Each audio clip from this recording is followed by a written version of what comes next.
Hello everyone. This video is part of the training for the Ontario Transfusion Transmitted Injury Surveillance System, TTISS Ontario for short.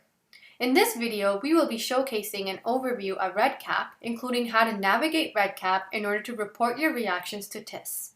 To begin, you can access REDCap through this link, which is TTISS-McMaster.ca, where you can go to the tab that says Report an Adverse Transfusion Reaction, then click on Report a Reaction, which will lead you to this page. Now, if you go all the way down, you will see a link that says TTISS-Ontario REDCap Database, which you can click, and it will take you directly to the REDCap database. As you can see, the website is mctr.mcmaster.ca.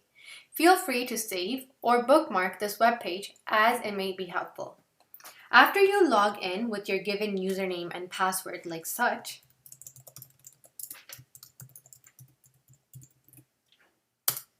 you should be taken to a My Projects page where you can click on the project titled TTISS Ontario Transfusion Reaction Data Collection. This will now take you to the main project homepage. Now, on the left-hand side of your screen, you should see various links to areas within the project. The first one at the very top is My Projects, which will bring you back to the overview of all the REDCap projects that you can access. Below this, we have REDCap Messenger, which is a built-in messaging service between REDCap users that you may use. Now, below that, we have Project Home, which will bring you to the exact same page that we are currently on. Now, below this, we have Record Status Dashboard. This would show you a list of every case of reaction that you have entered for your site by their case ID.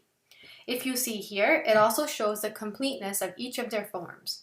For example, the bubbles that show up as green as such indicate that the form is completed.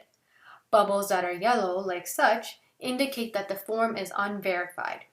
And bubbles that are red like such indicate that the form is incomplete. You can choose to color code your forms according to the status of your reactions.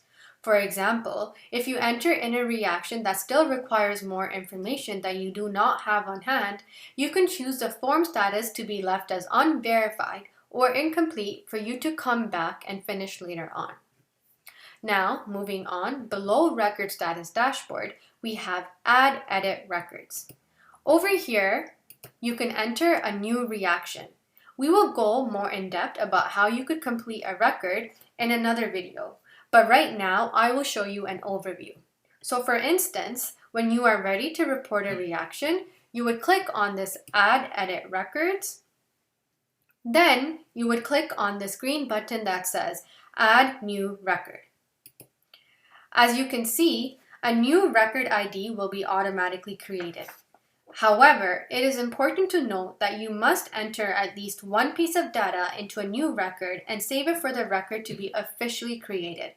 If you add a new record like what we have done here, and then we immediately leave without saving any information, then this new record won't be actually created. So if we go back to Add Edit Records like such, and then click on Add New Record, a new record comes up, but with the same record ID as last time. So, if we wanted to save this, we would have to enter at least one piece of information, like such, save it, and then go back to Add Edit Records and click on Add New Record. We would see that a new record ID pops up. Now let's say you want to edit a form for a reaction that has already been created.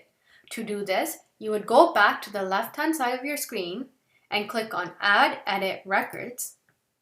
And beside the field that says Choose an existing case ID, you would click on this drop-down menu labeled Select Record, and you can choose the record ID of the reaction that you wish to edit. So we could click this, click on the bubble, which will take us to the form. Now, you will notice at the bottom over here, it says Form Status, and then a complete question. You can change the form status to complete if the form is complete, or you can choose to leave it as incomplete or unverified. Then make sure to save and exit the form. Now, there are some other things to note in the menu. On the left-hand side of your screen, the Data Exports, Reports, and Stats tab, if you click on this, you can export your files and make your own report. We have a separate video for this on our TTISS website. Now, below the Data Exports, Reports, and Stats, we have File Repository. When you click on this, you can print a blank copy of your form or download the TTISS manual.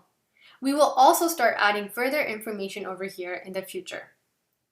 Now, another thing to note is that under the Project Bookmarks tab, we have the Print CTAERF PDF link, the Canadian Transfusion Adverse Event Reporting Form. So, if you would like to print a copy of a reactions form, you will click on this, which will lead you to a page like such. Now you would choose your desired case from this drop-down menu and print. We will also show you more details on this in our next video.